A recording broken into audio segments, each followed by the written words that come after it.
Olá, pessoal, vamos seguir aqui com o nosso conteúdo de direito coletivo do trabalho. Agora, efetivamente, tratando da relação sociocoletiva, da relação jurídica entre sujeitos coletivos trabalhistas. Vejam que é necessária uma distinção inicial entre direito individual do trabalho e direito coletivo do trabalho.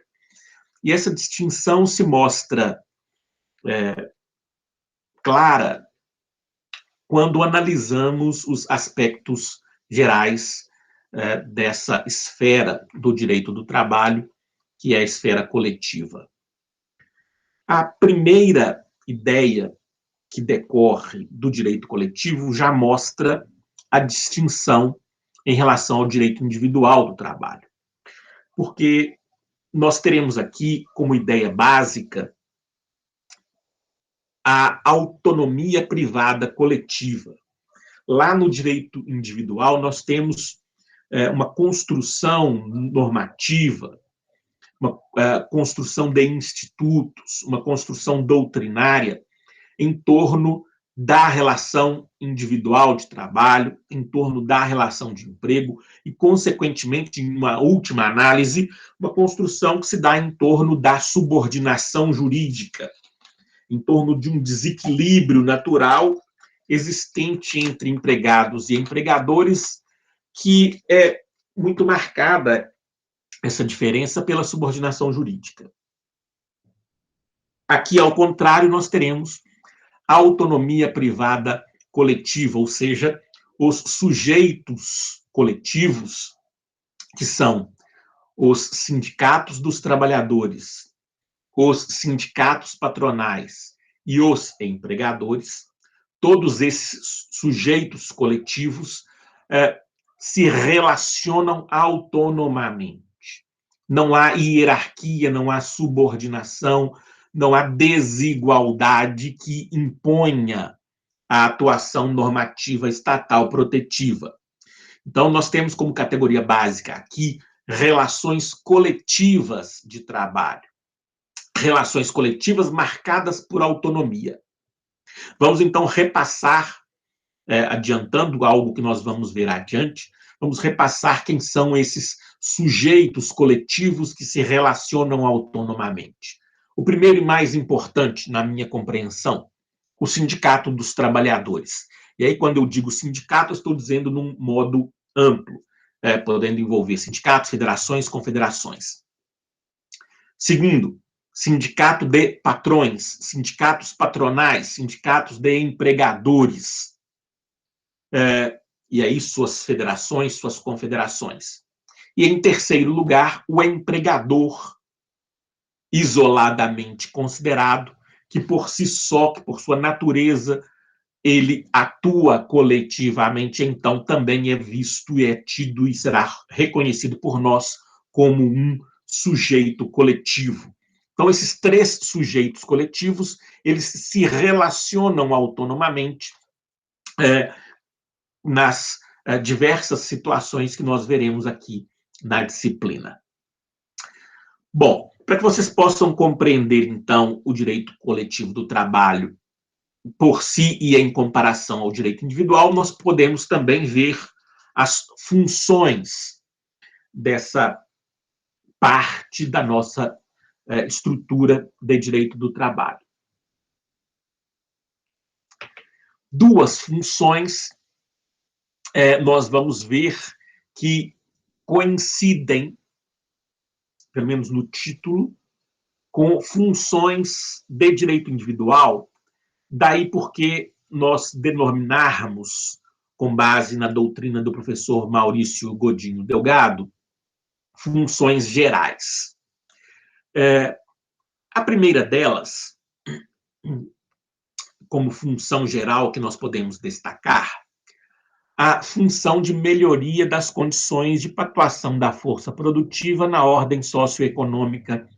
Vocês se lembram que nós temos um vídeo sobre isso aqui no YouTube, em que nós tratamos dessa função no âmbito individual. A ideia é a mesma, mas aqui nós teremos que pensar não na melhoria das condições de atuação da força produtiva do empregado individualmente considerado. Aqui nós vamos concentrar a análise na melhoria das condições de trabalho da categoria, do grupo, do coletivo, e não de um ou de outro que nós tenhamos que analisar isoladamente, como fazemos lá no direito individual. Aqui nós vamos perceber que uma função do direito coletivo é, por ideal, não é, por teoria, melhorar a vida da categoria, melhorando assim os contratos de trabalho. E isso se faz, nós vamos ver, ou deve ser feito, pela via do acordo coletivo de trabalho, da convenção coletiva de trabalho.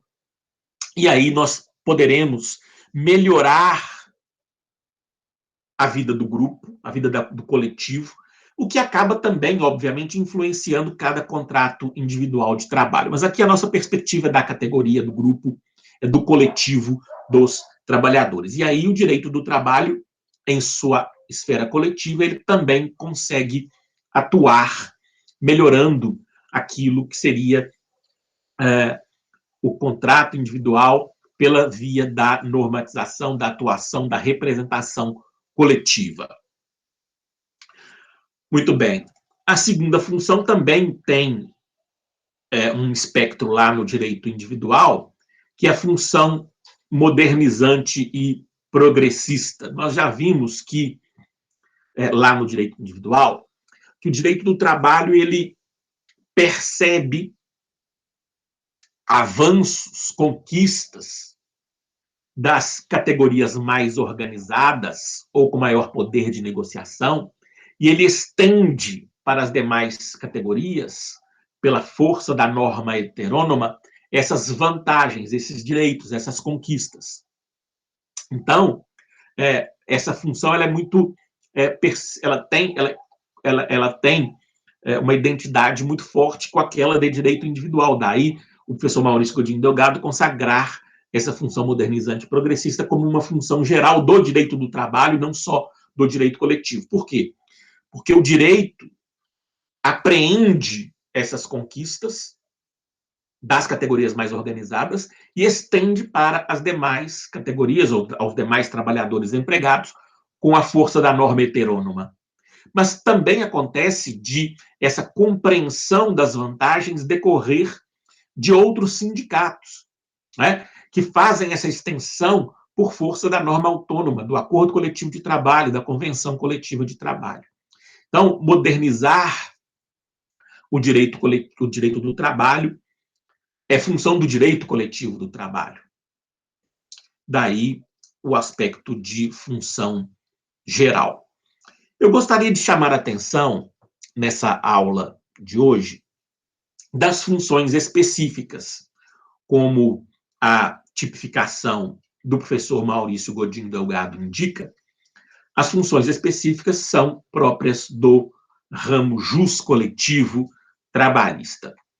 E, na minha compreensão, a mais importante de todas as funções do direito coletivo do trabalho, sejam gerais ou específicas, é a função de geração de normas jurídicas. Basicamente, toda a nossa teorização, compreensão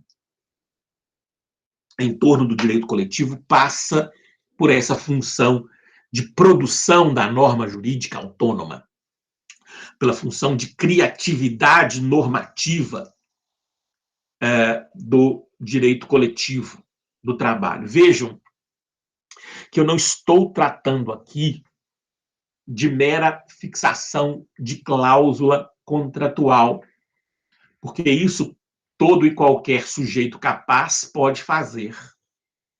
Estou dizendo aqui de algo muito mais relevante, de algo diferente, que é a capacidade de criar a norma jurídica. vejam que essa capacidade criativa normativa, como regra geral, está restrita ao Estado. E aqui nós temos um grande ponto de distinção do direito coletivo do trabalho em relação aos demais ramos jurídicos. Porque aqui nós temos sujeitos coletivos autônomos com capacidade da criação da norma jurídica, com força de lei entre os representados, como nós vamos ver em breve. Com norma jurídica geral, abstrata, erga omnes, pro futuro. E vejam que esse poder criativo normativo é algo sui generis e tem que ser muito bem tratado pelos sujeitos coletivos, pelo Poder Judiciário, pelo Estado brasileiro. Porque ao criar norma coletiva autônoma, geral, abstrata, erga omnes, pro futuro, nós teremos a sua incidência como norma nos contratos individuais de trabalho. No mínimo, com a mesma força da norma seletista. No mínimo. Quando não, força superior em razão da prevalência do negociado sobre o legislado, prevalência inaugurada pela reforma trabalhista. Se bem compreendida essa força normativa pelos sindicatos, nós temos um espaço de poder muito importante que deve ser exercido pelo Sindicato dos Trabalhadores. Muito bem. A próxima função é pacificação de conflitos de natureza sociocoletiva. Vejam que o direito coletivo do trabalho, ele cria o conflito porque ele é positivo. O conflito bem gerido, a luta de classes, ela não pode ser negada. O conflito bem gerido, ele constrói direito novo. Via negociação coletiva, acordo coletivo de trabalho, convenção coletiva de trabalho. Então, o direito coletivo deve incentivar o conflito coletivo como algo positivo, como algo benéfico, que faz nascer direito novo, que faz nascer a norma nova. Mais uma vez, o poder do sindicato para instigar o conflito e pacificar esse conflito com base nos instrumentos que o Estado lhe confere. Outra função é social e política. Vejam que os trabalhadores constituem maioria, né, nas relações capital-trabalho, sempre. Os trabalhadores são também força política relevante no mundo inteiro. Em quase todos os países democráticos, você verá a atuação de partidos políticos trabalhistas, com maior ou menor poder, mas partidos que tentam reunir a classe trabalhadora em torno de seus anseios. Então, esse aspecto político é relevante e também o aspecto social, porque os sindicatos conseguem atuar socialmente, atuar politicamente, atuar nas suas esferas de influência de modo significativo. Por fim, também temos que reconhecer, assim como fazemos na matriz individual trabalhista, nós temos que reconhecer uma função econômica, aqui um tanto distinta, um tanto diferente, do direito coletivo do trabalho. É que, além de manter status quo, né, que é função de todo o direito, de qualquer ramo jurídico, aqui há uma possibilidade de que a norma autônoma respeite particularidades econômicas, respeite especificidades locais, respeite especificidades de categorias. A norma de direito individual, ela é nacional, felizmente, no Brasil. Ela tem abrangência nacional e aplicação em todo o território nacional, felizmente. Mas a norma coletiva não.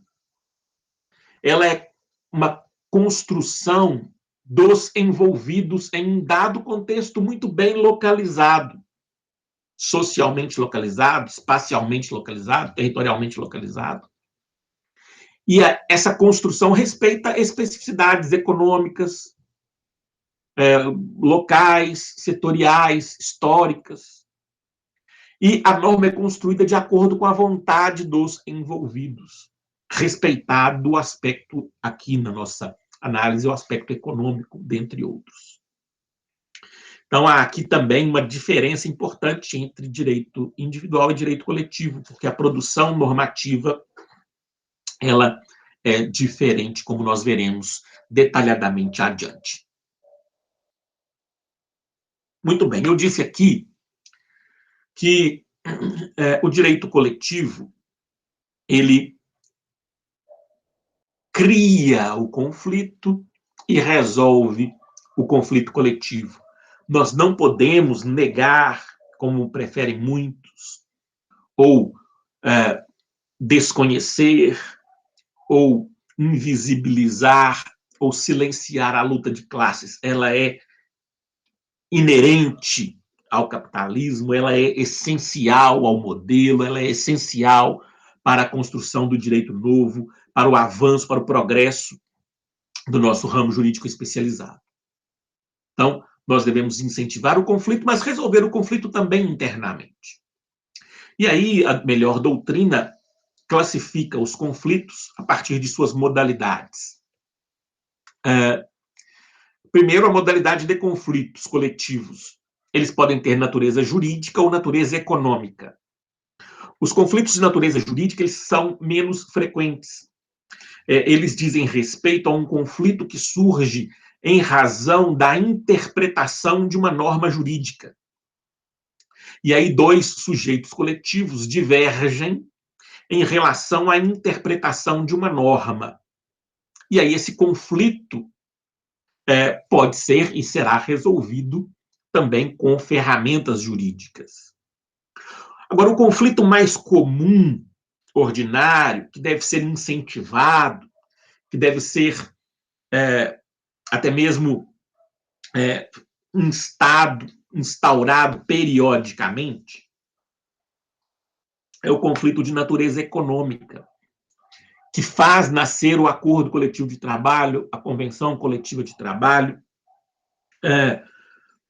e que faz gerar, por exemplo, um reajuste salarial, um plano de saúde, um ticket de alimentação, ou seja, são conflitos que dizem respeito aos aspectos econômicos do contrato de trabalho individual e que são também resolvidos pelo direito coletivo do trabalho.